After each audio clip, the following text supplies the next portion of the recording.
السلام علیکم پیارے پیارے دوستوں، کیسے آپ سب؟ امید کرتا ہوں کہ آپ سب بہت اچھے ہوں گے۔ آج ہم ڈسکس کرنے والے ہیں، لاسٹ ٹائم ہم نے ایک پیارا سا ولاگ بنایا تھا لاہور کے تاریخی دروازوں پہ۔ آج ہم جا رہے ہیں شہر اولیاء کی طرف، میری مراد شہر ملتان ہے۔ آج ہم جانیں گے شہر ملتان کے مشہور پرانے دروازوں کے متعلق۔ اس سے پہلے ہمیشہ کی طرح آپ سے ریکویسٹ ہے کہ ہمارے چینل کو سبسکرائب اور اس ویڈیو کو لائک ضرور کر دیں اور بیل کے آئیکن کو بھی پریس کر دیں تاکہ ہماری آنے والی ہر نئی ویڈیو آپ تک پہنچتی رہے۔ ملتان شہر کے دروازوں کی اگر بات کریں تو ملتان کی پوری آبادی فصیل کے اندر آباد تھی۔ شہر کا قدرتی محافظ دریائے راوی ہوا کرتا تھا، مگر راوی نے رخ بدل لیا اور اب دریائے چناب نے بھی رخ تبدیل کر لیا ہے۔ ابھی یہی دریائے چناب دمدمہ سے لہریں مارتا نظر آتا تھا۔ فصیل شہر کے کل 6 دروازے ہوا کرتے تھے۔ ان دروازوں کے نام تاریخی اور مذہبی حوالوں سے رکھے گئے تھے۔ سب سے پہلا دروازہ لاہوری دروازہ کہلاتا ہے۔ اس طرف سے سیدھی سڑک لاہور کو جاتی تھی، پہلے اسی وجہ سے اسے لاہوری دروازہ بھی کہا کرتے تھے، جو بعد میں لاہوری سے لوہاری دروازہ ہو گیا۔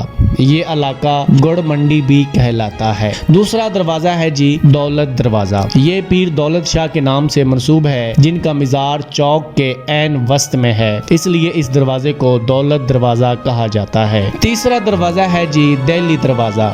اس دروازے کی سیدھی سڑک دہلی کو جاتی تھی، اس لیے اس دروازے کو دہلی دروازہ کہا جاتا تھا۔ اور اگلا دروازہ ہے جی پاک دروازہ۔ یہ دروازہ حضرت موسیٰ پاک شہید کے نام سے منسوب ہے، جن کا مزار اسی بازار کے اندر واقع ہے۔ یہاں صرافہ بازار بھی ہے، جو کہ بقول صدر صرافہ بازار پاکستان میں سونے کی سب سے بڑی مارکیٹ ہے۔ اگلا دروازہ ہے جی حرم دروازہ۔ اس دروازے سے حضرت موسیٰ پاک شہید کی مستورات داخل ہوئی تھیں، اس لیے اسے حرم دروازہ کہا جاتا ہے۔ اور آخری دروازہ ہے جی بوہڑ دروازہ۔ اس کی نسبت بوہڑ کے درختوں سے ہے جو یہاں موجود تھے۔ دروازے کے داخلی سڑک چوک بازار میں آ کر مل جاتی ہے، جو کہ مرکزی بازار ہے۔ اس طرح اندرون شہر کی تمام سڑکیں آپس میں ایک دوسرے سے مربوط ہیں۔ ایسا محسوس کہ ان راستوں کی تعمیر میں کوئی جنگی حکمت عملی بھی شامل تھی، تاکہ ملتان شہر پر اگر کوئی بیرونی حملہ ہوتا ہے اس کو مضبوط بنایا جا سکے۔